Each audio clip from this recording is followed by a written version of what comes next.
teman-teman, selamat datang kembali di Astralian, tempat di mana kita kupas tuntas segala yang tak kasat mata, tak masuk logika, tapi nyata adanya. Bersamaku Astrid, kita bakal bahas kisah yang, ya, bisa dibilang bukan cuma menyeramkan, tapi bikin kamu mikir 2 kali buat tinggal di kontrakan murah depan kuburan.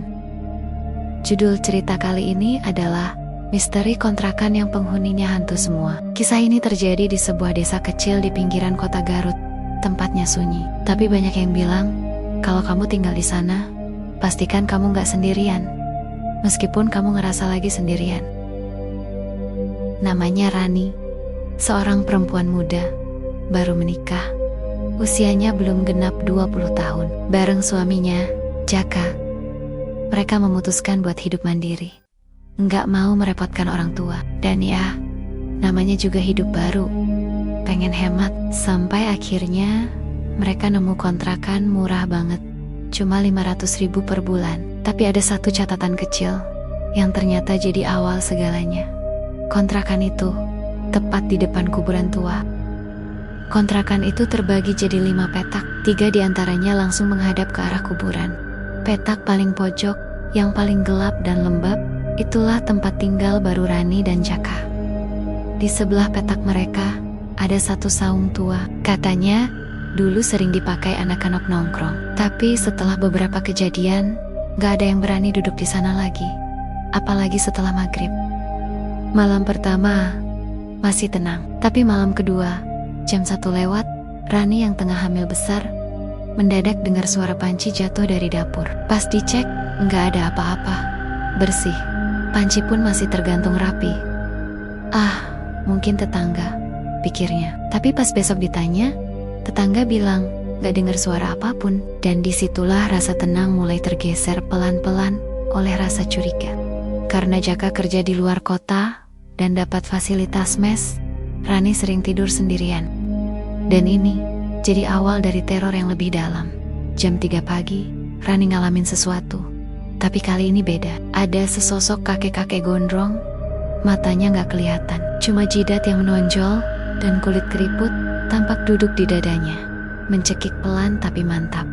Nafasnya tersendat, tubuhnya Ia mencoba berzikir, membaca ayat kursi. Tapi hantu itu tidak langsung pergi. Sampai akhirnya ia mengguncang tubuhnya sekuat tenaga dan terbangun sambil menangis. Dia pun mengirim pesan ke Jaka yang malam itu tidak bisa pulang.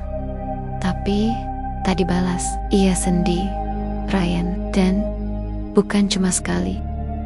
Beberapa hari kemudian, saat Jaka sedang mencuci motor di dekat saung, ia merasa seperti ada yang memperhatikan. Saat menoleh, tidak ada siapa-siapa, tapi hawa di sekelilingnya berubah drastis. Pas lagi nyuci, ia merasa kakinya seperti disentuh oleh tangan yang dingin dan licin. Saat dia tengok, gak ada apa-apa. Tapi pas ia menatap ke jalan, dari arah kuburan, tampak sesosok perempuan berambut panjang berdiri diam. Jaka teriak manggil Rani.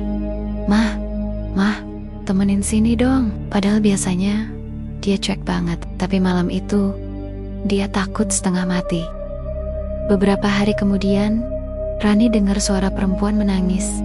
Awalnya kecil, lama-lama jadi keras dan bergema. Suaranya seperti datang dari tembok arah saung. Ia mengira itu tetangga, tapi pas dicek, rumah sebelah gelap gulita. Suaranya kayak berasal dari balik dinding, seperti ada seseorang yang dikurung dan menangis minta dikeluarkan. Tapi kontrakan itu berdinding semen, tebal, dan di baliknya cuma saung kosong.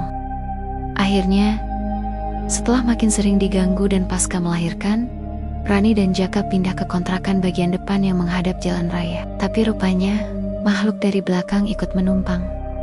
Lampu dapur mati terus tiap malam.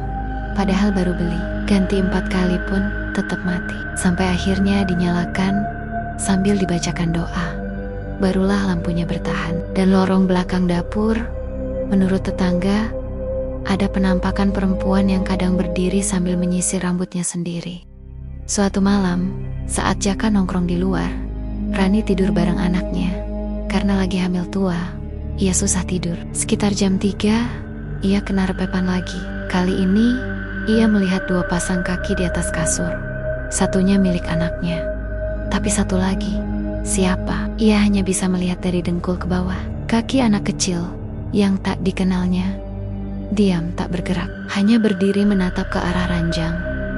Ia kirim pesan ke Jaka sambil menangis, "Tolong pulang, ada anak kecil di kasur." Tapi aku nggak tahu itu siapa.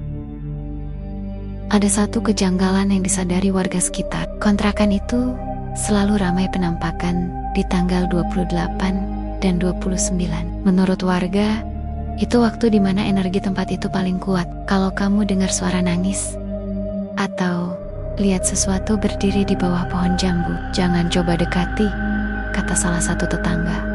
Karena biasanya yang lihat langsung sering jatuh sakit. Jaka pernah lihat sosok putih tinggi besar berdiri diam di bawah pohon jambu itu. Matanya merah menyala. Setelah melalui berbagai gangguan dari suara, repepan, penampakan, hingga kejadian tak masuk akal lainnya, Rani memutuskan untuk rutin mengaji setiap malam bersama anaknya. Dan pelan-pelan, suasana kontrakan berubah. Lebih tenang, lebih adem. Tidak ada lagi suara barang jatuh. Tidak ada tangisan. Tidak ada repepan. Apakah makhluk itu menyerah? Atau sekadar menunggu? Kisah Rani dan Jaka membuktikan, kadang tempat paling murah menyimpan harga yang tak kasat mata. Kontrakan depan kuburan itu tidak kosong. Justru, penghuninya tak pernah pergi. Dan buat kamu yang lagi cari kontrakan, kalau kamu merasa ada yang memperhatikan saat kamu sendiri, bisa jadi kamu memang tidak sendiri.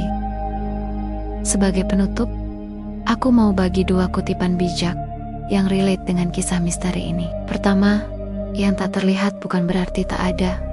Dan yang kamu abaikan, bisa jadi sedang mengamatimu. Kedua, keberanian bukan berarti tak takut, tapi tahu kapan harus melawan dan kapan harus pindah.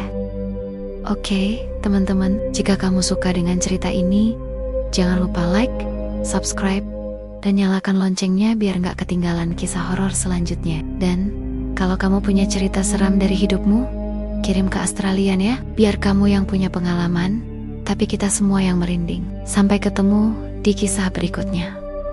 Astrid pamit dulu. Teman-teman, waspadalah, karena malam belum tentu milikmu. Bye-bye.